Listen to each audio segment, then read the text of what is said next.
There's no power south of Geelong. They have used it all on the inaugural BigFooty Cats podcast. On the panel this week, SJ, Pure Ownage and TheJester argue the toss on everything trade, draft, fixture and the solution to our ruck problems. Don't go anywhere because all that and more is coming right up. We're blue and white, there's not a doubt. We play the game to win. A team that knows commitment, that's the way it's always been. We rise up to the challenge, we give the game our all. With sheer determination, we go in for the ball. When the crowd thunders, go Cats, we break the banner down. We know they'll play with courage till the final siren sounds. And the rival team will know that they've been run down by a pack. But you're beaten by, defeated by the Cats. My name is Gysenn. Hello and welcome to the show for the very first time. I'm here with three of BigFooty's finest who need no introduction, but I'll introduce them anyway. My co-host on the podcast, SJ, welcome to the show. Thank you, Gysenn. Great to kick this one off for the Geelong board for the first time. And the first of our guest experts this week, I should say, working more magic than the Stephen Wells in the fourth round of the draft, Pure Ownage. Thanks for the introduction, gents. Great to be with you. And last but not least, coming to us all the way from Pick 16, it's TheJester. Thanks, mate. So guys, how are we? Very well. Looking forward to a big draft in a couple of weeks. Yeah, excited. It's a good time of year. The sun's out. The draft is on. We've got a lot of time to think about footy. It's good. Yeah, not much I can add to that. Looking forward to it. Good to hear. Been trying to get this up and running for a couple of weeks, and we finally have. So, a bit of a draft and trade period wrap up and draft preview. Have a bit of a discussion about the fixture and a couple of other things. If anyone listening is interested in joining in, either regularly or just as a guest, that'd be great. So just let us know, and we'll be glad to have you on. First up, we're going to talk a bit about the trade period. Talk about some completed moves and our thoughts on that, what should have happened, if we're happy with what did happen. So Paul Chapman went to Essendon for pick 84. Josh Hunt went away to GWS for pick 75. Podsy Adley went to Adelaide for pick 64. Those were all sort of housekeeping to get them to their clubs quicker in the end. And Trent West went to Brisbane for pick 41. First of all, SJ, what were your thoughts on those moves in particular? I guess they were a bit mixed.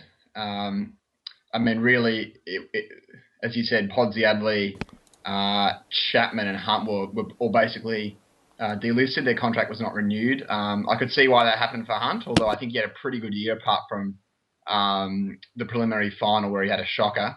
He was actually playing pretty well the last couple of seasons. The other two, look, they're pretty crucial. They've been crucial players even this year for Geelong when they were on the park.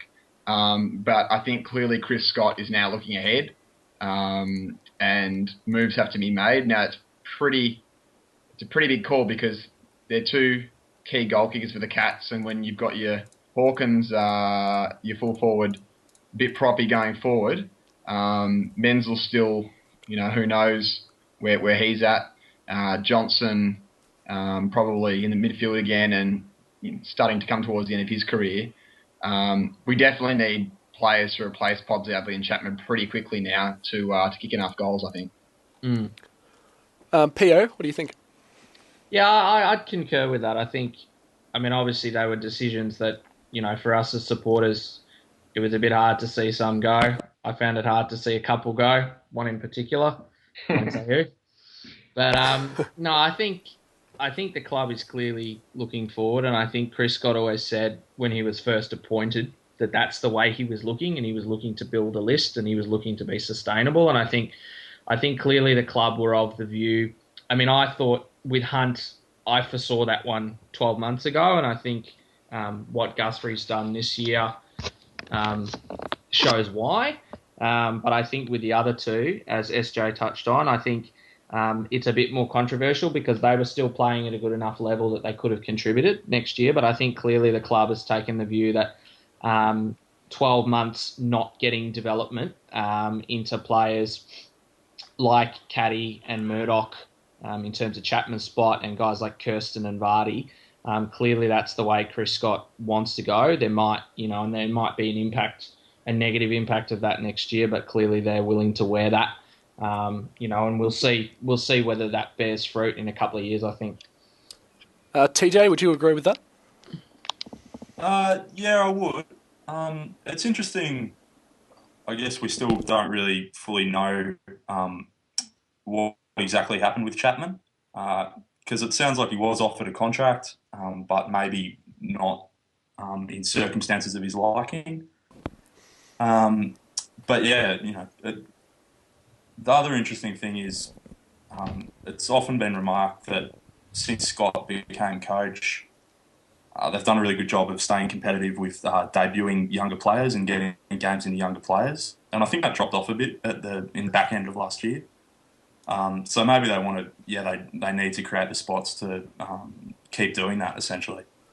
It was, I'm not sure if it was the club line, but it was certainly the biggest rumour. There was a 10-game contract or a contract with the club line that he would be playing 10 games next season, Paul Chapman.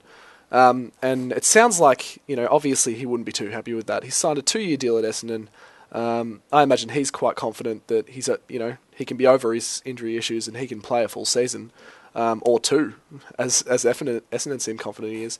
But at Geelong, even 10 games next season, it would still be almost hindering the development of Smeds, Murdoch, players like that who really at this stage should be in the best 22 and should be playing full seasons. Trent West is one we haven't touched on yet. Pick 41, he went to Brisbane. There's a couple of different arguments about this. We'll talk about the Ruck situation a bit later, but the actual trade of pick 41, what do you guys think of that, PO?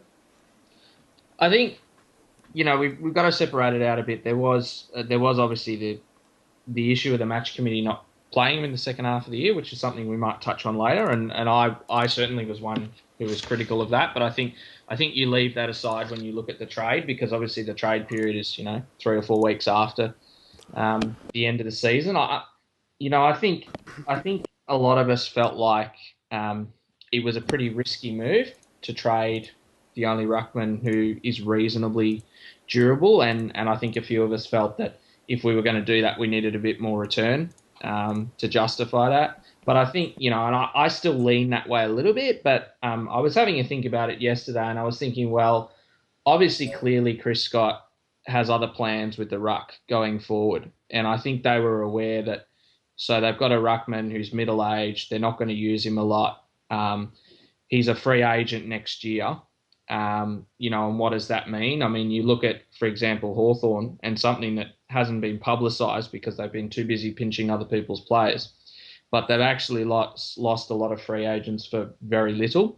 They got nothing for Murphy. I think they got pick 60-odd for Young, and they got nothing for Ellis this year. And I think the view within the club might have been, look, do we know what we're going to get in 12 months? And if we're not going to get much or maybe nothing, and we're not going to use him a lot, then maybe we'll move now. And maybe that's where they're coming from with that.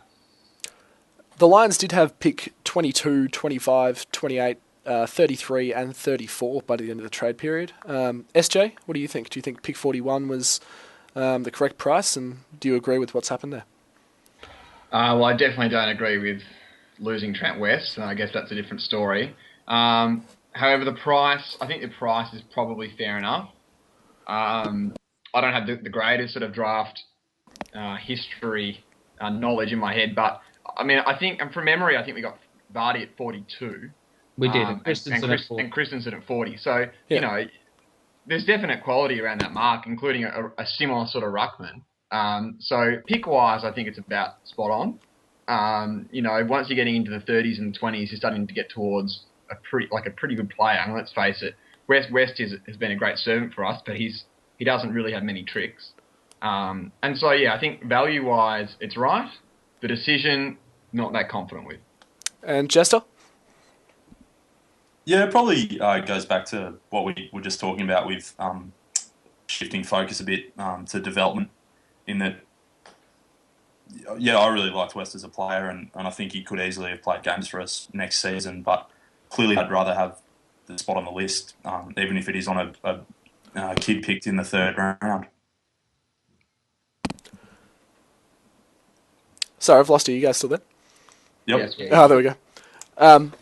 Yeah, and I agree with that. And we will talk about a bit later on the Ruck situation. Should West have gone? Was it the right move? But as for pick 41, even though the Lions did have some picks roughly around that, we can't expect much more, and we can still end up with a quality player or even a ruckman of a similar caliber at pick 41. The last one, even though it wasn't so much a trade that I want to touch on, Joel Corey. He's obviously retired, but there's been rumours, recently that he was pushed, and rumours that he'll end up at GWS. Do you guys think that was the case? And specifically on Corey, do you think that was the right decision? If that was the case, SJ, what do you think? Yeah, well, I think Corey's time had come to an end at the Cats. Magnificent servant for us, dual best and fairest winner. 3 premierships, All Australian twice. Great servant at the Cats. But you could see that each year his performance or his output was probably tailing off. Definitely after the 2011 premiership, his last 2 years had probably just been okay. And as we've seen, other players have actually, or younger players we've introduced in the last few years, I think TheJester mentioned this, have actually stepped up to the plate pretty quickly, and it hasn't taken most of them very long to surpass the old brigade, and a lot of them have done it within half a season. So in terms of what we'll lose there, I don't think it'd be too much. I guess he could have somewhat of an impact at GWS, although I don't know why the Giants keep going for these 32-year-old washed-up players. I don't think you're going to get very far with that. And it just leaves a problem to fix again in a year, and in the next year and the year after that. So sad to see him go. I know he was a bit of a fan favourite, and definitely the definition of one that flew under the radar his whole career. Yep. P.O., what do you think on it? Yeah, I'd concur with that. I think it probably was time, and I think it's hard because someone like Corey really epitomises the Geelong way. Doesn't talk much. You don't hear much from him. He's just a very, very hard worker. He's very professional. You hear, I heard George Hall-and-Smith do a radio interview, I think about 6 months back, where he was talking about how guys like Joel Corey had mentored him, not just in footy, but in how to actually approach life. So I think, from an emotional point of view, it's hard, but I think it was the right decision, and I'm a big fan of players retiring before they really decline. I think we want to have memories of them at their best, and I think he picked the right time to go out, I think. And TJ? Yeah, on that, I wonder how much Matthew Scarlett's last year sort of influences the memories of those other premiership players about when to call it a day. Because, he did, he was in sensational form in 2011, and then he really dropped it away last year. And I think he even said after his retirement that he just struggled mentally to get up each week. So maybe part of Corey wanted to go another year, and another part, realised his time was up. But I think he said he wanted to go into coaching, and that seems to be the new craze, having player coaches, especially at GWS. But if he does go there, I can't see him having much of a role on the field, because that's where they're strongest on ball. So, and everyone says about him, he was so quiet, so modest, and he was exactly the same as a person as he was on the field, and everyone said about him. I've met him quite a few times, and really nice, genuine guy, and really epitomised who he was as a player. Certainly sad to see him go, but as you guys said, probably the right decision, and hopefully it wasn't the case that he really wanted to stay on and he was pushed, as a couple of people have suggested, but either way, I feel like it was the right decision. Last of all, we had 2 rookies delisted, and there's been maybe a little bit of an uproar about a couple of these. Ryan Bathy and Cam Ederle. SJ, what did you think about the decisions to let go of those rookies? I watched a little bit of the reserves, not a great deal, but I sort of keep my finger on the pulse. I think Bathy, he was always very serviceable in the reserves. You never really saw him got beaten much. He seemed to be quite sound as a defender, good stopper. Moved forward in the second half of this year, which was interesting considering the amount of sort of young forwards we had down in the reserves. But at the same time, he probably didn't quite hit that next level. So that doesn't surprise me.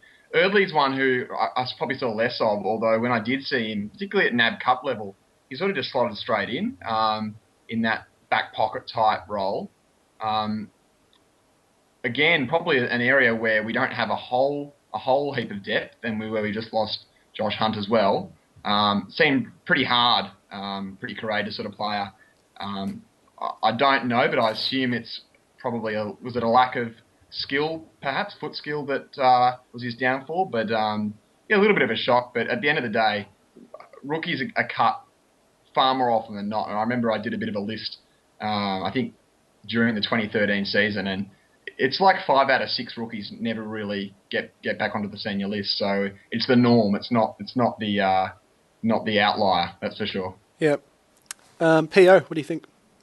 Yeah, I think in terms of Bathy, I think when you saw him, and I was a big fan of the way he worked and the way he improved, but when you saw him playing as a forward in the VFL in the second half of the season, that probably told you the sands of time were going, because we have a list full of forwards, we have a desperate need for tall defenders, which is something we'll touch on later. And so clearly after 2 years of playing as a defender, they decided that he couldn't quite make the progression in that role. I actually thought, funnily enough, he looked really good as a forward in the second half of the year. But as a forward, would he surpass Kirsten or would he surpass Vardy? No, I don't think so. So I think that was very much the right decision. Eardley was a little bit more controversial, and we should also hi to Daz Broncos in LA if he's struggling to cope with the will to live after Cam going. But yeah, I mean, I love the way he played, and I was a little bit surprised, to be honest, that he went. I mean, he was one who his commitment to the contest was fantastic, and you see some 18-year-olds, they struggle with that, but he didn't. But maybe from the skill side of things, the club obviously didn't necessarily feel that his skill level would be up to AFL standard. And yeah, I mean, I think it's one that the supporters find hard, but I think we do have some good small defenders coming through. I mean, we've all seen what Guthrie's done this year. It's been very underrated. Jed Buse is a player I have a lot of time for, so maybe the club just felt that he was competing with players of superior skill in that position. And Jester? Yeah, I'm still crying about Eardley. I'm devastated. It's not...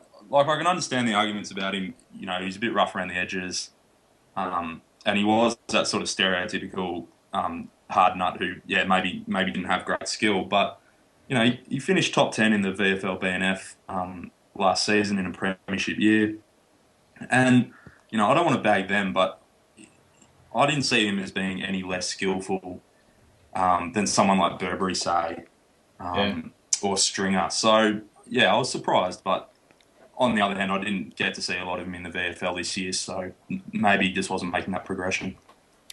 So overall, as a trade period, we've gained pick 41. We've lost Chapman, Hunt, Pods Yadley, Corey, the 2 rookies, and West. So what are our thoughts overall on that? Is there something more we should have done? Was there a player available? Taylor Adams comes to mind that we should have gone harder for. What were your thoughts overall, SJ? Basically, my stance is the jury's out. I don't think we'll be able to tell for a fair while. I think it's a risk, but then it's a risk to keep all those blokes as well. I'm glad we didn't go after mature free agents. I think that's not the Geelong way, and I think when you have a comparative advantage and for us that's the draft, you should exploit that, which is what I don't think we did last year. I'm glad we didn't get Heath Shaw, and I'm glad that we're looking towards rejuvenation. For some reason, that last year's moves of grabbing Rivers and McIntosh is completely against the trend in all other seasons, basically in the past decade.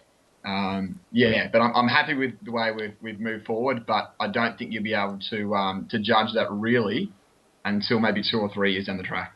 Yeah, I agree with that. PO, how about you? Yeah, look, I think elements of what SJ's saying is very right. I think we obviously need to focus on, and it's not even so much drafting. We're fantastic at drafting, but obviously development, and development is only as good as the game time that you give to players. And so clearly, if you look at it on a return basis, we haven't got a lot out of this trade period. We've moved a lot of players for not much return, really. But the return we've actually got is the ability to develop players. And we've seen, we saw in 2011 with Duncan and with Bundy what that can do. So I think that's the benefit you've got to look at. And the club is obviously very good at developing good players. I agree with SJ. I think it's something you can probably only judge 2 or 3 years down the track. When you see what sort of footy Chapman plays elsewhere, who comes in and how well they play. But for me, the yardstick is someone like Caddy, who the more opportunities he got in the second half of the year, he really developed really quickly, and I was really impressed with him. And so I think that's something we can do with the spots that we've cleared. But yeah, we need to look back in a year or two and see what return we get out of it. And Chester, how about yourself? Yeah, I was pretty lukewarm on Taylor Adams, so I'm not upset that we missed out on him, and I couldn't believe that stuff about Heath Shaw. If we'd picked him up, I would have been seriously worried about the direction we were going in. So, as far as I'm concerned, it was a pretty good trade period. Yeah. There's sort of a wide, looking at the sort of broader view of supporters, they sort of think, we did nothing, we've got rid of all these greats of the club and we brought nothing in. But you don't have to sort of bring players in. That's sort of the wide consensus of people who don't really, they're not really scratching the surface there. They just sort of see all these other clubs, they're bringing free agents in, they're getting these great draft picks in. But I think the coaches are saying, they're happy with the current development of the young players. They've got their eye on a couple of players in the draft. They're confident that this position is one they should be in. And, moving on those older players, as hard as it is, you're buying list space, you're buying salary cap room, and you're buying development for the young players. And I'm confident that that is the right direction. And overall, I was very happy with that to be the situation. One thing I will say on top of that is that I question, I guess, is the upgrade of 2 rookies. I guess in particular Burberry. I don't really think he has enough tricks to be afforded AFL level. My personal opinion is that he has kept, I think he was on the rookie list for 3 years and now has a senior spot off the back of, one senior game or whatever it was. My personal opinion is that he's fortunate that another medium forward in Menzel is down and out because we don't really have other medium forwards on the list, and Burberry fits that role. However, in the class department, I think he's all guts and he's all heart, but in the class department, which is what you need to be a medium forward at senior level, not sure if he cuts it there. And perhaps I prefer to go in with another pick in the draft, but if that was the case, we might be quite low. So we'll see how we go with that one. And Josh Walker was the other rookie that was upgraded. Any complaints there? I doubt that would be, but no, I think upgrading Walker was a good move and something foreshadowed a while ago. I mean, it remains to be seen where he fits in. Do they go with, and this is something we can talk about later, but do they go with Kirsten as a second forward or a third forward? Where does Vardy ruck or not? Where's there room for Walker? I still tend to think that long term, if he is to have a future at Geelong, he probably needs to be a key defender. That's my opinion, but you couldn't question his progression. I mean, his progression at VFL level over 3 years has been really, really, really good. And obviously, there's not a lot of depth of tools in this draft. So I think that's a very good decision. I can see where SJ's coming from with Burberry, and I echo those thoughts to a degree, although I suppose I was looking at Chapman going, and there was a thread we had the other day where people were talking about, Burberry potentially replacing Chapman. And I thought that was quite funny because, you can't replace someone like Paul Chapman. But in another sense, I think I get the feeling maybe that's where Chris Scott is coming from. He's got, at the end of next year, there's a lot of players out of contract. There's a lot of fringe type players who they really need to make decisions where they can go going forward. And I think the philosophy with someone like Burberry is probably upgrade him, give him a 1-year contract, chuck him straight in the deep end, and at the end of next year make a call. And I think that's probably what they're going to do. They're going to give him 6 or 7 opportunities at senior level next year, and they're going to see if he cuts the mustard. I get the sense of that anyway. Jester, do you agree with that? Yeah. In a broader sense, they are just at that stage where they have to start. They have to sort of take a sink or swim attitude with some of these younger players. Yep. So, and Burberry, I think they're really impressed internally with how much he's grown as a footballer over that time. Given he played six senior games or something, and that was it in the year he was drafted. Walker, yeah, I do like him as a player, but I'm not sure this sounds incredibly harsh from a guy sitting behind his computer, but I'm not sure he's a smart enough footballer to play forward. I prefer him at centre half back, where I think he can make the most of his athleticism. So we'll see how that works out. Yep. Before we get into the draft, we're going to move on. We're going to talk about the ruck situation as a whole. Focus on Trent West a bit. The decision there, was that the right decision, rather than should we have got more for him? Also our preferred combinations, Dawson Simpson, and obviously you've got the injury worries with Hamish McIntosh. Simpson, Vardy and Blitzars have all had their own ones there. So right off the bat, we were talking about this a few moments ago. Trent West for pick 41. He's 26 years of age. He's played 54 games, played in a premiership at his time at the Cats. SJ, I know you've got some strong thoughts on this one, so you should kick us off. Was it the right decision? If not, give us your thoughts. Yeah, well, it comes back down to his role, I guess, in the side, and I found it staggering that he played the first half of the season, I thought, relatively well, in a period that the Cats, I think, went 10-1 in the 11 games he played. Some of those games he was basically rucking on his own, and off a restricted pre-season, where I don't think he played a pre-season match. And then all of a sudden, he just wasn't the flavour of the week anymore. Out he goes. In comes basically anyone and everyone else. And that was it. Including games and crucial games where we were happy to play Vardy and Blitzarves, who, let's face it, neither of them are a genuine ruckman. I think West is only one step above that, but it's better than nothing. And I think it really showed the Cats up. So I think that was a strategic move, but it looks like they're backing that decision off-field by letting him go. I think best of luck to him, because I honestly believe he gives his all. And actually, in some ways, his demise strongly mirrors his arrival, because I was just having a look through his games tally, and I remember speaking to Pure Ownage mid-2011, and we thought, well, he's gone at the end of this year. And at that point in time, he'd only played 11 games out of 90 possible games at the Cat senior level. So 11 out of 90. He'd barely got in the park.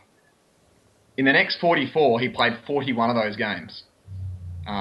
Basically rucking for 2 straight years across 3 seasons.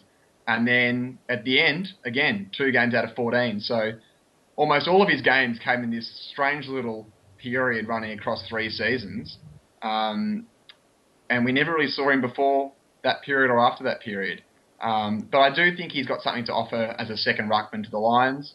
I think the Lions often played Leuenberger as a sole ruck this year, and probably they'll look to play, your key ruckman and your second more mobile next year in West. And the Cats now have 2 extremely vulnerable but talented and capable first rucks, and then 2 sort of utilities, I'll call them, in Vardy and Blitzarves in the second ruck position. And that's I think that's a very vulnerable position, and we'd want to be doing something about that. I think that's a very good point you make about 2011. And the big point there is Brad Ottens was playing, and that's the only real time Since then, West has never been the second ruckman, and that's what he plays best. He's the more mobile ruckman. We all remember that brilliant mark he took while playing up forward in the 2011 finals series, and that's the best role he plays. Since Ottens has gone, West has been given that number one ruck role. And when the club has decided he's not good enough for it, he's been taken out of the side completely, which I think was wrong. Although Dawson Simpson only played, 5 or 6 games, I thought the best combination from any point of view this season was Dawson Simpson number 1, Trent West number 2, and I don't think we actually saw that at any point. Correct me if I'm wrong. I would definitely agree with that. And I think West basically shouldered the burden as an undersized ruck for almost all of 2012 and half of 2013. But in all those matches, he at least neutralised the opponent.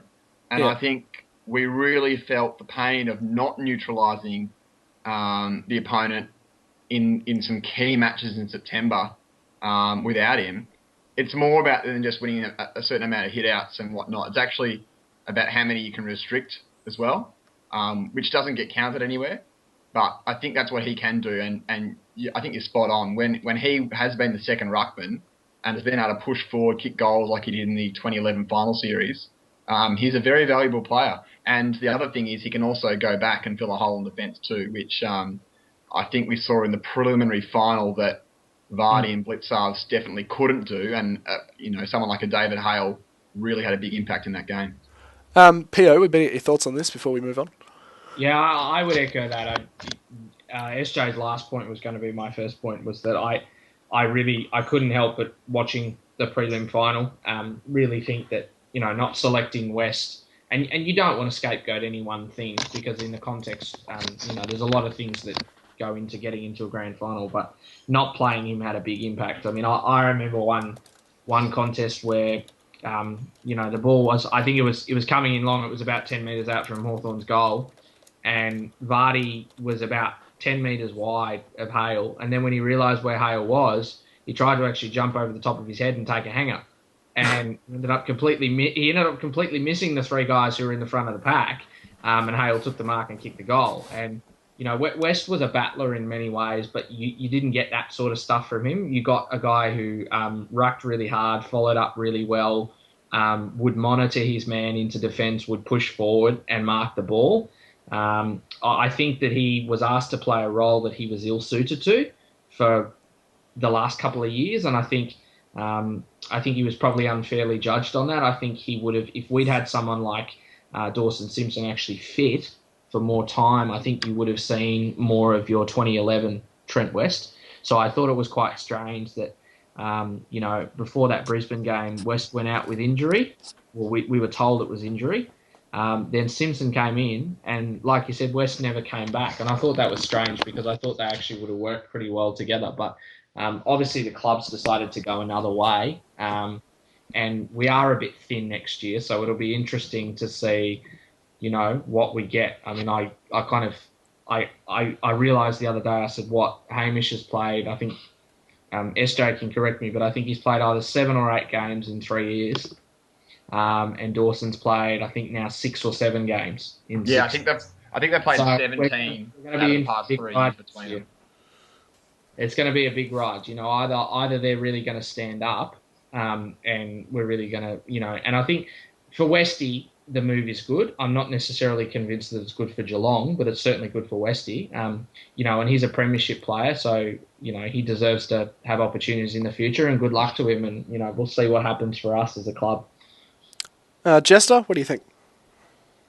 It's interesting going back to 2011. I seem to remember they actually dropped West for Vardy in mid-season. Does anyone else remember that? They did till mid-season. I remember Vardy playing, I think, 1 game at Simmons Stadium. And then he got injured again, yeah? And West came back in. And I remember on the forum people going, well, has West card been stamped again? And then Vardy gets injured, West comes back in. It's the sort of fairy tale after all that time in obscurity playing in a premiership. But, maybe the whole time the coaching staff just has preferred Vardy for whatever reason. And when Brisbane came knocking, because the way it played out, you would think Brisbane initiated the move. they decided, look, maybe it's best for West, and we could use the extra spot on the list. What SJ was saying before, I think, was a very good point about restricting the damage of the opposition ruckman, and that's something that we really missed with West out of the side. Vardy and Blitzarves being, well, I'd struggle to call them ruckman, but I guess in this context you call them a second ruckman. They have that mobility, they have all the other strings to the bow, where Blitzarves, is a long-distance runner. He's actually surprisingly composed, considering he hasn't played a lot of football, whereas Vardy, he's a brilliant key forward. They add those things, but as far as hit-outs go, they really struggle, and that's when we really get dominated. Whereas when West's in the side, sure, you've got one less player who can dispose of the ball who doesn't really add those other strings to the bow, but at least you're not going to get killed in the hit-out count. You're probably still going to lose, even with Trent West, because he's not as good as those other ruckmen, but at least he does restrict the damage and makes the pain a lot less. So in hindsight, I also think he should have played, even as the first ruckman, with Vardy or Blitzarves as the backup. But I'm baffled that they didn't play him. Brings us on to specifically Vardy and Blitzarves. I know the hand has really been forced to play those players as ruckman, but going forward, do you think they should be played as ruckman? Are you happy that? I think it's been reported Brad Ottens is trying to train Vardy specifically as a ruckman. So what are your thoughts on that? And Blitzarves obviously was just thrown into the deep end there. Do you think it's the right place for him? Might start with TheJester this time. What do you think? Yeah, I would have thought I'd prefer Vardy at centre half forward. And having said that, though, I'm not. Well, I would prefer that because I don't see this talk of Blitzarves as a wingman or a key defender. I don't see that at all. I mean, it's a great story.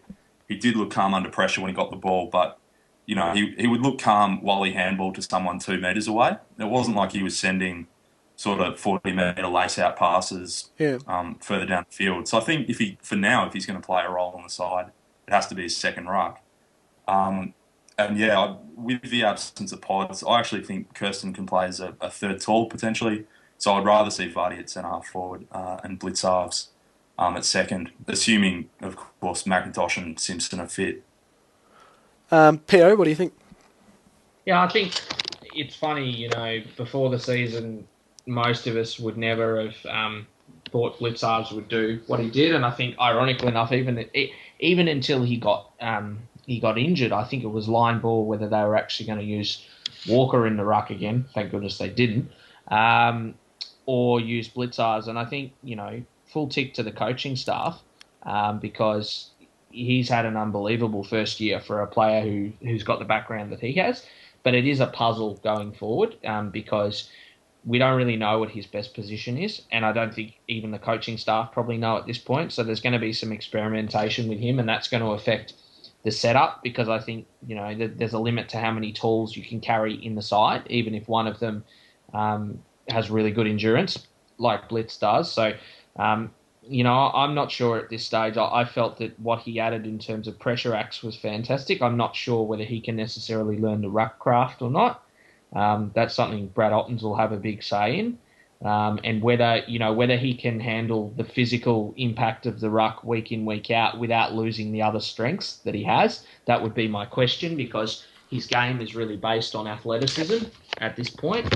And I don't know whether that's going to work with a long-term future. Ruck is a very hard position to play physically. I have similar concerns about Vardy. I think I agree with TheJester. I really like him as a forward.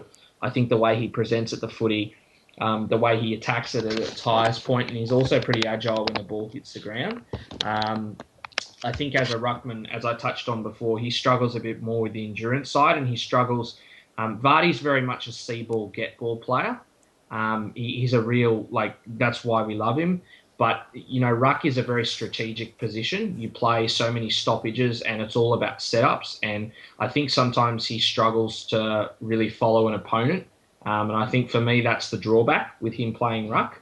I certainly like him as a forward, but I think the coaching staff want him as a ruckman if they can make it work. So we'll see if they can. And SJ, what do you think?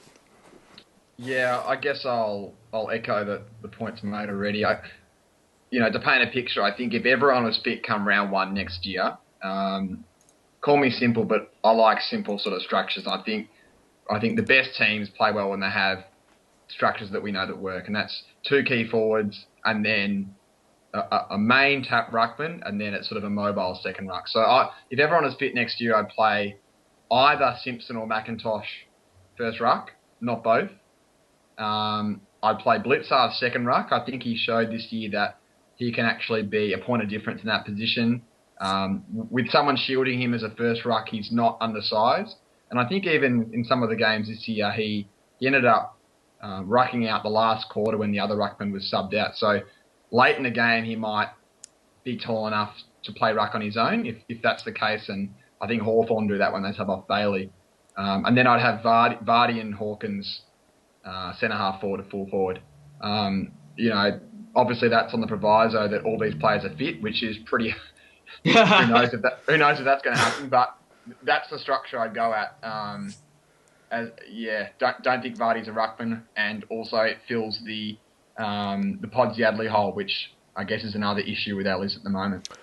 I was going to touch on this a bit later, but now that you've brought up the point, SJ, PO and TJ, what do you think our ideal combination is?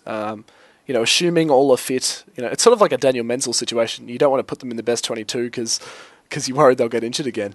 But assuming all are fit, what's your ideal combination, including key forwards with these players? Jester, I'll start with you. Exactly what SJ said, to be honest. It'll be interesting to see if McIntosh and Simpson are fit at the same time, which one they'll pick, because on the one hand you'd think on past form McIntosh would offer a bit more round the ground, and as that sort of big first ruck. On the other hand, as we've said, it seems they want to get games into young players, in which case you'd play Simpson. But yeah, I'd have Blitzar as second and Vardy at centre half forward. And PO, what do you think? Yeah, I think Hamish is obviously the big outlier, and I've started... Hamish, if you're listening, I still love you, but I've started to refer to you as the Loch Ness Monster, because I'm not sure if you're actually a myth or a reality, but if you're out there, maybe you can join our podcast. But no, it does complicate things, because I think obviously they felt 12 months ago that we needed an experienced ruckman to mentor some young rucks. And to really shield them. And in some ways that's true, because we've got a few guys, like we touched on before, like Vardy and Blitz, who play better behind a good ruckman. But the tricky thing is obviously that trade now needs to be justified after a first bad 12 months. So I think if Hamish is fit, I struggle to see him not playing. But by the same token, Simpson developed really well when he was given opportunities this year. And I would be quite content to see him really start as our first ruck, and I don't think you can play them both together, so I think that poses a problem. So my preferred combination is whichever of those two is fit, because realistically they're probably not both going to be fit at the same time.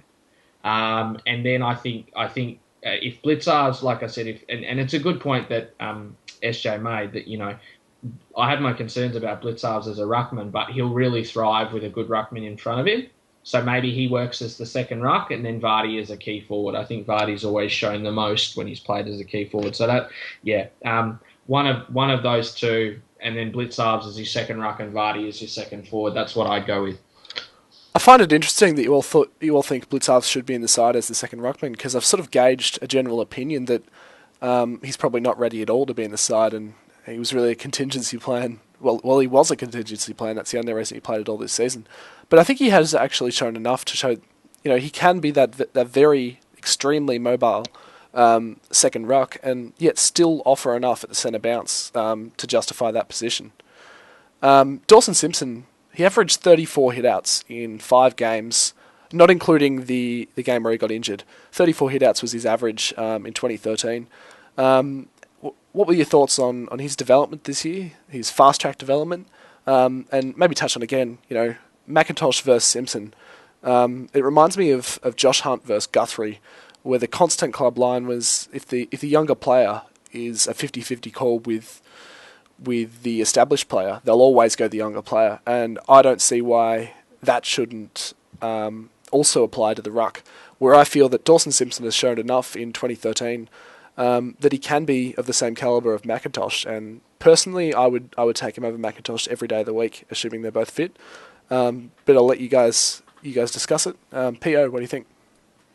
Yeah, I think I tend, I probably have to put my hand up for a start and say I was one of those people at the end of last year who I wasn't that optimistic about Dawson necessarily, and we had threads worrying about him. And to be fair, part of that's always been because he's not durable, and ruck's a position where you need to be durable.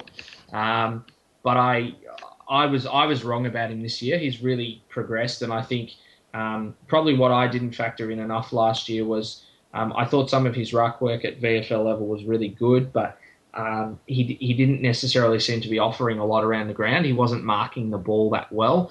His follow-up work wasn't that good. But this year, when he stepped in, it was like he was a different player. And he really had an impact around the ground. And maybe that was just fitness. Maybe what we saw last year was just a bloke who's had a lot of injuries. And I think he showed enough to indicate that would be what you would go with going forward. But then again, we spent 3 years and a lot of money on Hamish, which is the thing that complicates that. So, and obviously, clearly, Chris Scott has a lot of time for Hamish. Otherwise, he wouldn't have gone down that route in the first place. So, it'll be interesting to see what they do going forward. I agree with you. I would probably go with Simpson, all things being equal. And quickly, SJ and Jester, what are your thoughts, McIntosh or Simpson? Whichever one is in better form at the time for me. Yeah, I'd be about the same. It comes down to form. It's a very good problem to have if they are both fit. And just before we move on to draft, which we're probably dragging on a bit with Ruck here, but just before we do move on, Dawson Simpson, we sort of refer to him as injury prone and sort of dismiss that as the point. But his two major injuries, which have kept him out, the knee injury and his back injuries of the past, are completely unrelated. And I find it unfair to sort of put him in the same category as Hamish McIntosh, who's had consistent leg injuries, which you could argue are related. Whereas Dawson Simpson, he's just been very unlucky, in my opinion, where he's had consecutive season-ending injuries. So I would be confident that he'll be fit. I don't see any reason why he won't be fit going into next season. And I'd imagine with West leaving, the club are either very confident that McIntosh will be fit next year, or they're planning to draft in an established ruckman. So, well, not established, but promising ruckman. So we'll see what happens there. Moving on to draft, finally, right off the bat, what are our priorities? We've discussed it's a bit of a risk to have so little fit ruckman. Key defenders, obviously we're short on up-and-coming key defenders, although we do have a few who could go either way. Midfielders, obviously with Joel Corey going, you've got Paul Chapman who played a lot in the midfield. He's gone as well. We've got a lot of tall forwards and a lot of small forwards, but should we just go for the best available player, regardless of who that is? So, Jester, I'll start off with you. I'm probably a bit against the grain and the majority opinion on the forum in that I think they probably will have to grab a key position player at some point. But I think people say, we need a key defender. What's the succession plan? And that's fair enough. But the club clearly has a fair bit of faith in Hamling and Brown. And if you don't think they're capable of playing seniors, then they shouldn't be on the list, basically. So I think they will pick up a key position player, but I think it'll be late. I think they'll probably get a ruckman late as well, because I think given the current ruck situation, you would probably want to pick up a full size, so sort of 200 centimetre plus ruckman, and leave him in the VFL to develop for a few years and only play in the event of sort of extreme injury crisis. And that's the kind of player you put on the rookie list. So I reckon they'll go on midfielder with the first pick. PO, what do you think? Yeah, I tend to concur with that, and I think, as much as I have my thoughts on the state of the list, I think Wellesley tends to think best available 95% of the time. If you look at the history of the last 4 or 5 years, I think with West going, I think, and what we've discussed about, and look, it is true that Simpson's been unlucky and he might not necessarily have injury problems going forward, but I think they'll probably need to grab another ruckman at some stage, given that we struggled this year and we had 5 and now we've only got 4. I think they'll probably do that on the rookie list. I don't necessarily agree on Mitch Brown. I'm not that optimistic, and I think it's a key to remember that he was contracted this year, as were a few of our fringe players, which limited their ability to move and our ability to move them. I don't get the sense that Chris Scott has a lot of faith in Mitch Brown, and the thing that disappointed me a little bit, because I like Mitch Brown's form, is that there were a lot of games in the back half of the year where we chose to use Mackie basically as a pseudo-tall defender, which really robbed us of what he was giving. When we had Mitch Brown playing really well on forwards in the VFL, and they didn't use him, and I thought that said a lot. I thought someone or somebody in the coaching panel doesn't have a lot of faith in Mitch Brown, so I'm not necessarily convinced that he's going to be a long-term option for us, much as I'd like him to be. So I think we will probably look to grab a tall at some stage, but I think this is a very midfield-heavy draft, and you would probably expect a midfielder in the first round. And SJ, do you agree with that? Yep, I'll bow to the superior knowledge of our draft gurus on that one. Although I do think on the Ruck situation, we didn't exercise this draft period, but it does seem to me that there's a trend creeping into the AFL in the past sort of 5 to 10 years that a lot of ruckmen don't really thrive until they're, say, early to mid-20s. And a lot of times that's now coming at a second club. So there'll be, say, a ruckman who's a third on the list at a club, moves to a new club, bang, already, top 5 in the competition, top 10 in the competition. So whether we need to take one now as an 18-year-old and wait, you can't really play them in the first year. So wait 5 years to have any impact. I'm not quite sure if we need to do that. Therefore, I'll agree with the other two and say probably midfield or best available. Yep. I agree with midfielder. I do like the look of Darcy Gardner. We'll touch on him specifically in a minute. But having the best key defender in the draft available at 16, when we're lacking for key defenders and passing up on him, could really hurt us down the track. Like with the Ruck situation last year, having the best available ruckman available at our pick and passing him up, and then having a situation like we had this year where we just had no one, Brodie Grundy this year. Imagine that situation, how many problems that would have solved. But as SJ said, it could all be part of a 5-year plan. Club know what they're doing. But I just think with the key defender, I struggle to think how we could pass there.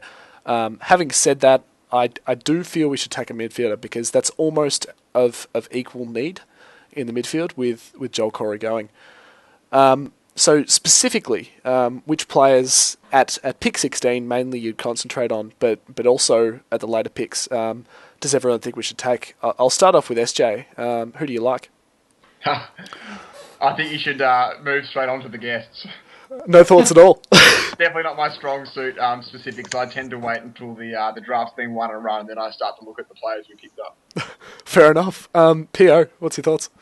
Oh dear. Well, let's see. How do I live up to that? No, I think really, it's funny. I always find a big disconnect because each year I think about the players that I really want, and I love players who are animals at the footy, probably because I love Joel Selwood so much. And so this year I've been big on a kid like Matt Crouch, who I've talked a lot about.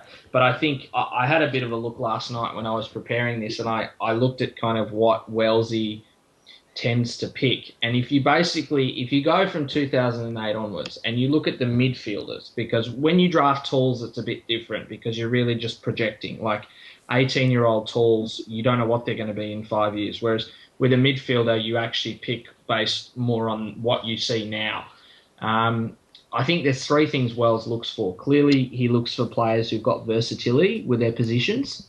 I assume that's a directive from the coaches and from the list management group to give me guys who can play in lots of positions so that I can get them in the side. He looks for contested players. Geelong doesn't tend to draft players that don't win their own ball.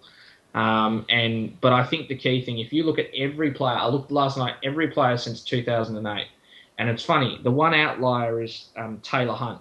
Almost every other midfielder except him who we drafted, they're all incredibly different players. Like Motlop to Duncan to Christensen, they're three hugely different players in terms of what they do. But all those guys, and Guthrie as well is a key example, they all share this common trait of they make good decisions under pressure. They're really poised. They don't panic. And so if I look at that and I try and prognosticate, then there's probably two players for me that really come into the frame, and I can touch on that in more detail later. One would be Lewis Taylor, and the other one's a kid out of South Australia by the name of Luke Dunstan, who really fit that profile of what we might be looking for. Jester, what do you think about that? Yeah, I'd agree with PO's comments there. I guess it's interesting. I think I said in the draft preview, it's interesting Wells has drafted players like that sort of since about 2008.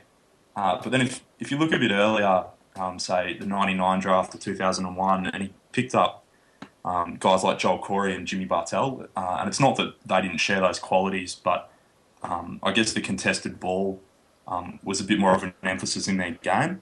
And the fact they've picked up Caddy as well suggests they are still interested in that type of player. So, yeah, it'll be interesting to see which way they go, because they've got, it looks like Matt Crouch, who was being talked up as a sort of certain top 10 pick, he'll be around pick 16. And he's, really hard inside midfielder. Trent Dumont is another one. Dunstan. Lewis Taylor can win his own ball as well. The other one, though, who's being talked about as a potential Geelong player is Blake Acres, and he very much fits that other mould in that he's really outside, but looks calm under pressure, good user of the footy, good overhead. So it'll be interesting to see which way they go. So you've sort of given us a brief outline of those players that you think would be good at 16. Are there any players you want to tell us a bit more about specifically? That we could take at pick 16. I know Blake Acres, Matt Crouch and Darcy Gardner are the three that I've heard the most about from a widest perspective. I'll get there in the end.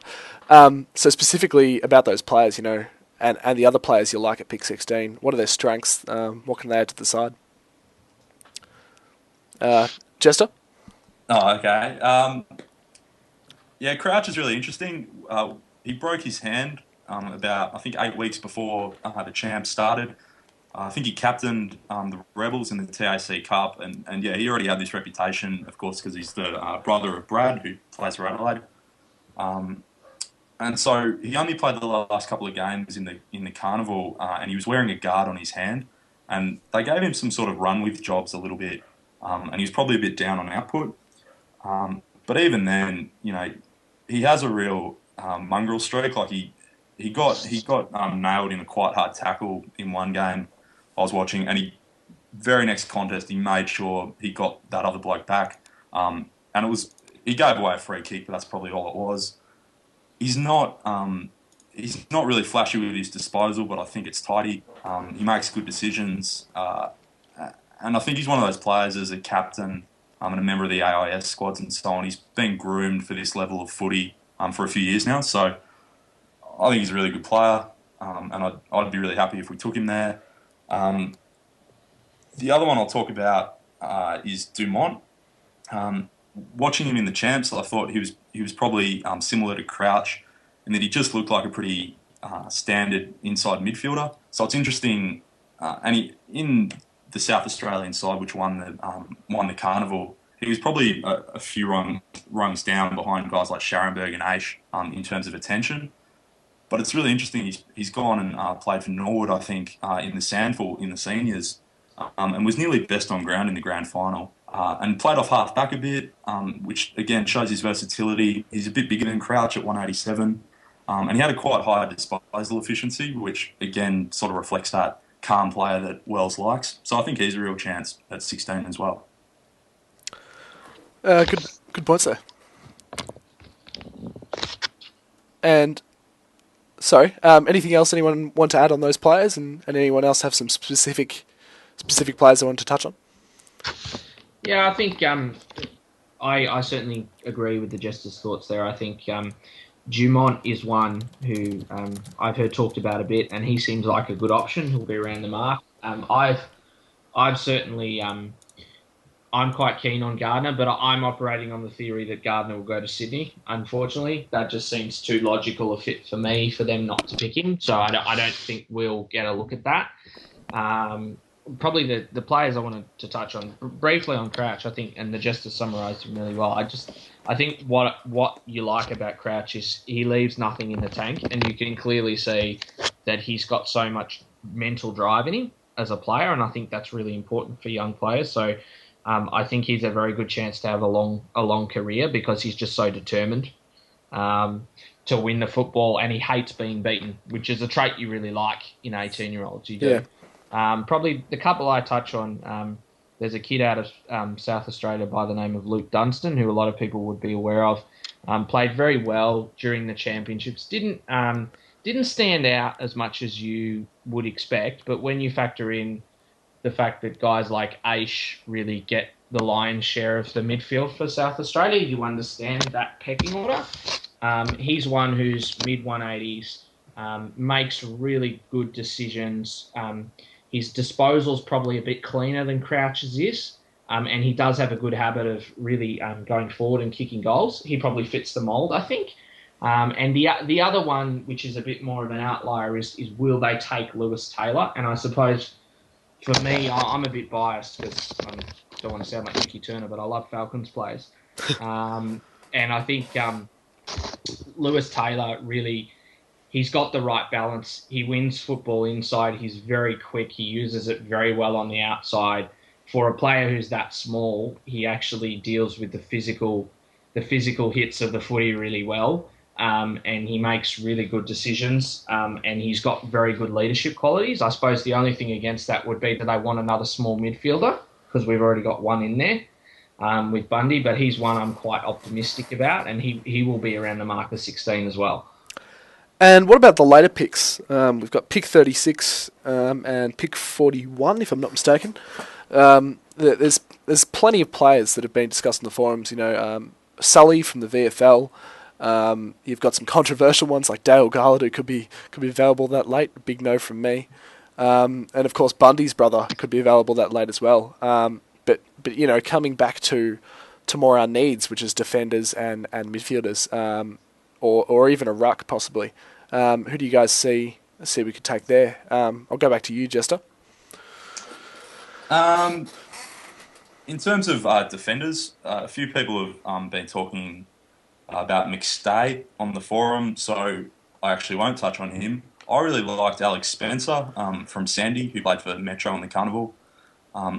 Again, he's probably on the smaller side for a key position player at 193, but often beat his man. His disposal could be a bit hit and miss, but I think generally pretty good. And he has got that versatility. I only ever saw him play down back, but I know he got pushed forward and even onto a wing at times, I think, in the TAC. So he doesn't seem to have generated a lot of hype, but so you'd imagine he could be around the mark at 36. And the other one, it sounds like he won't be anywhere near 36 now, but I did really like Zach Jones, who's brother of Nathan, played as a back pocket for Country, won their MVP. And again, just a really, almost not quite like Guthrie, not as good a user of the footy, but still just calm, made good decisions, could beat his man, and pushed into midfield for Dandenong late in the season, and they ended up making the grand final, where they got thrashed by Eastern, but nonetheless they made the grand final. And P.O., what do you think? Yeah, it's funny listening to TJ talk about Zach Jones, who I like. I was very much earlier in the year, I was into a similar player, again, Falcons player by the name of James Zetas. And I think after a good carnival, I think unfortunately he'll now be gone before 36. So I think we can, and he tested very well at the combine, and I think from memory he was either second or third in the 3K. And with the cap coming in next year, that will appeal to a lot of clubs. So I don't unfortunately think we'll get a look at him, but you never know. I think we will probably backfill with some talls.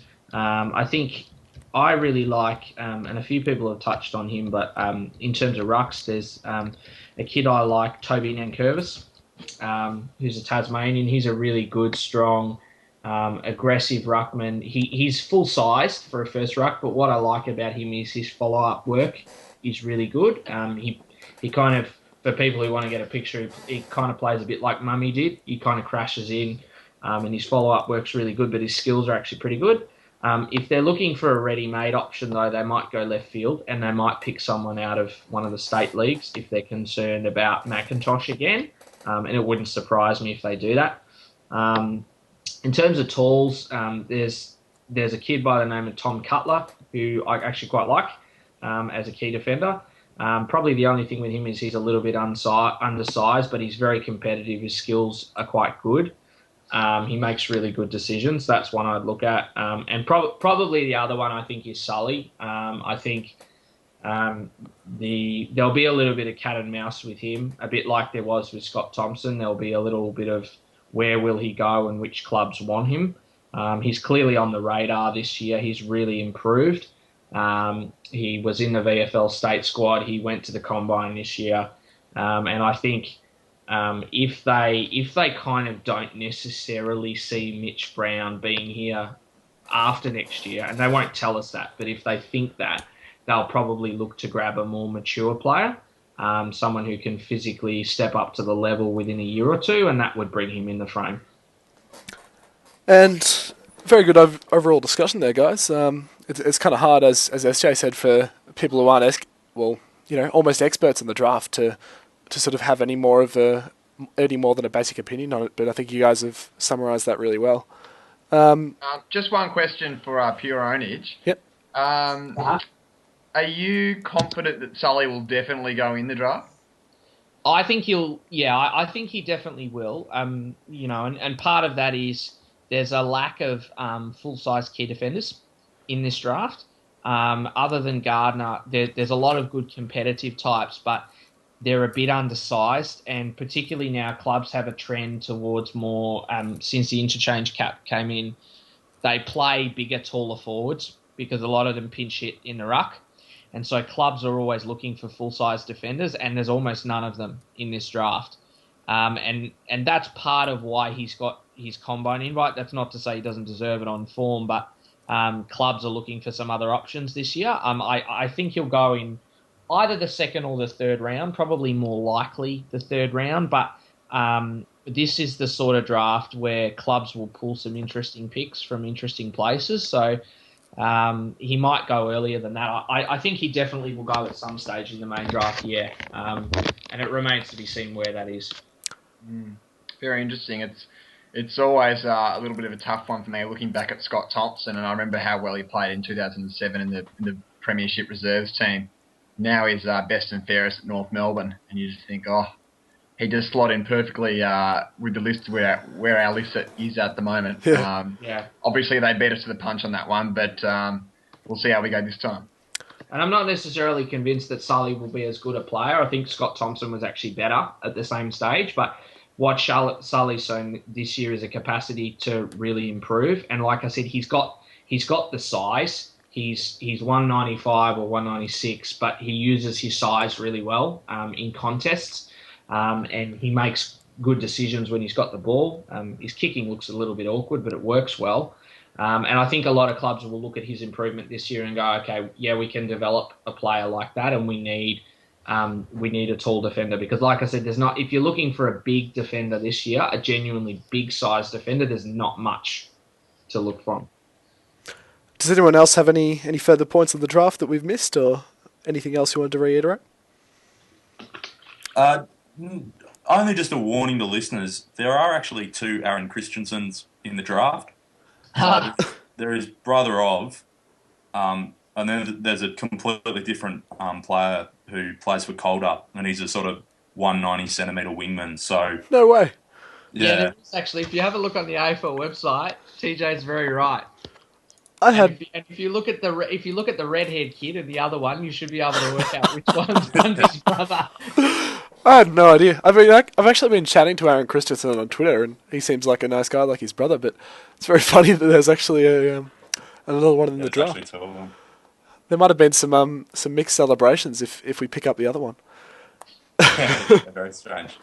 I'll just add in there that if you've liked the work that these two fine gentlemen have been doing in this podcast, and you'd like to know more about the draft before it happens, always pop onto our Geelong board at bigfooty.com. Those two plus a few other resident experts will be posting up until the draft and afterwards, and I always think it's the best place to get, I guess, the consensus from people who actually know what they're talking about straight away from a Cats perspective. And within sort of 30 minutes of the draft, after perusing BigFooty, I'm pretty knowledgeable about how who we've got and how they fit into our team going forward. So do yourself a favour if you found that quite interesting as I have, and pop on in the next few weeks. Definitely. I think we've gone way over our allocated time, but we will touch on the fixture just quickly, which was released last week. Couple of key points. Most games at Simmons Stadium are at night. So 7 games at Simmons instead of 8 because of the final. West Coast and North Melbourne we play at Simmons. North Melbourne instead of Etihad, instead of twice at Etihad, I should say, which is a nice change. So what are everyone's thoughts on the fixture? I'll let SJ kick this one off. Yeah, you can definitely see in the last 10 years or even 20 years, I guess, that the landscape of the footy world, and particularly AFL level, is definitely changing. It's becoming a TV product so quickly. I guess the live television coverage is sort of helping that as well. And now that we've got lights, I wasn't expecting it to happen so quickly that we'd switch from all-day games to almost all-night games. That's happened, almost overnight, pardon the pun. But yeah, I think 2 things on that. Firstly is that I think that what we gain from the fact that we're having so much, or having a lot more night games at Simmons, is that we are probably getting higher quality games there. And no, we're not getting the sort of the Victorian blockbusters. But I noticed this year, Melbourne, GWS, Gold Coast, Port, none of those 4 are coming down next year. And I'm pretty sure they've, the expansion clubs in recent years, but definitely Melbourne and Port, they're just about locks every single year, which is interesting. And we've actually got a pretty good mix. So I think we'll have some great competitive games and some good crowds next year, which is a good thing. On the negative side, and this is just my own perception, and I've got no facts to back this up, but I think they've got to be careful about dealing with crowds in Geelong, because I don't think you can just do the same thing you do in Melbourne and expect the same result. So in Melbourne, obviously, there's been night footy for 20 or 30 years. People are used to that. People live around Melbourne. They can get in and out within an hour on public transport. It all works quite well. In Geelong, a lot of the locals have just memberships to Geelong games. Your 7 home games down there. They don't go up to Melbourne for games. And I think to a lot of the elderly people who live in the area, and also families. And there's another big demographic, which are people who live in regional areas in the Western District, who might drive 2, 3, 4, or 5 hours to support their team in Geelong, their sort of country team, and they've got used to doing that in the afternoon. And you really can't do that if your games are finishing at 11 p.m. at night. There's no way that can happen. So I think they need to be careful. The Simmons Stadium isn't as protected as Etihad and even the MCG. At night in winter, it can be really cold, as I found out a few times this year, sitting in the open still. So I would have liked a bit more of a balance there, but there's pros and cons. Some people will love it, some people will hate it. Whether that affects our demographic and membership base going forward, we'll have to wait and see, because I know that since Simmons is quite a small venue, basically everyone there is a reserve seat holder, so it's quite a lucrative part of our membership base. So we wouldn't want to put that off, but from a competitive point of view, I guess we've got a better lineup this year than in the past. I certainly can echo what you're saying there with families, elderly people, and especially people living in regional areas. I'm actually on the other side of the bay, so for me it's the game finishes at 11. I'll be going to every game regardless, but if the game finishes at 11, I get home at 1:32, which you never have at the MCG or Etihad, even if you're living in a regional area. So it is sort of a big risk for the club and the AFL to be taking. Something I hadn't really thought about is the fact that it could actually affect the membership base. There could be a large demographic of supporters that actually exclusively go to those Day Simmons games, and also the traditionalists who are seeing that the game is moving away from that. I think SJ, you're one of them that much prefer day footy, and I'm on the opposite end of the scale where I much prefer the night footy. P.O., what are your thoughts on it? Yeah, I think to be fair to the club, there's been a bit of talk about, did we request this kind of side of the fixture or not? But it was always going to happen. The AFL is kind of moving very Americanized, and it's really about marketing, and it pumps the game as a product now. And so once we got the lights, given that we're a really popular club who is continually successful, people want to see us, they were always going to pump us chock full of night games. Like, I saw that coming a while ago. I don't think it was something the club would have had a lot of say in. They're probably happy with it from a commercial perspective with the TV exposure, but I think whether the club asked for it or not, they would have got it anyway. I think, it is cold in winter, I'll say that. I'm not the biggest person. I'm about, 5'10", and I weigh about 60 kilos.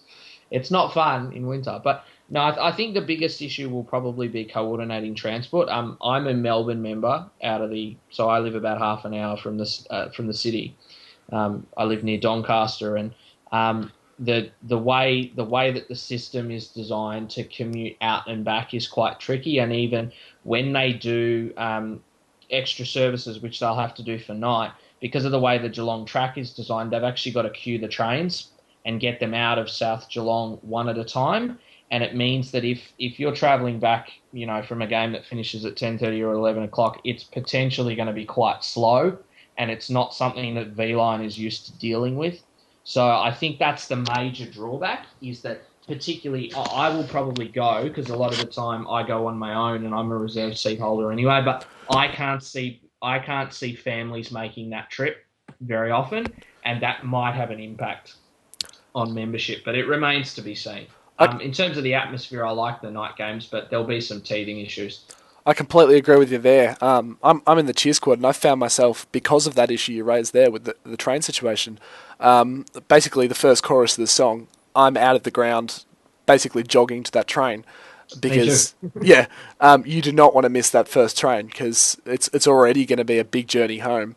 You can almost guarantee you'll be adding an hour to that if you miss the first train, or probably not that extreme, but it certainly makes it a lot harder. What do you think, Jester? I was actually just going to complain about having to listen to Brian Taylor for But then I suppose those old Saturday Arvo games against Melbourne or whoever else was down the bottom of the ladder at the time, we used to get Dwayne Russell. So I don't know if that's BT's dramatically worse. We just can't win. No, not really. Look, I live overseas, so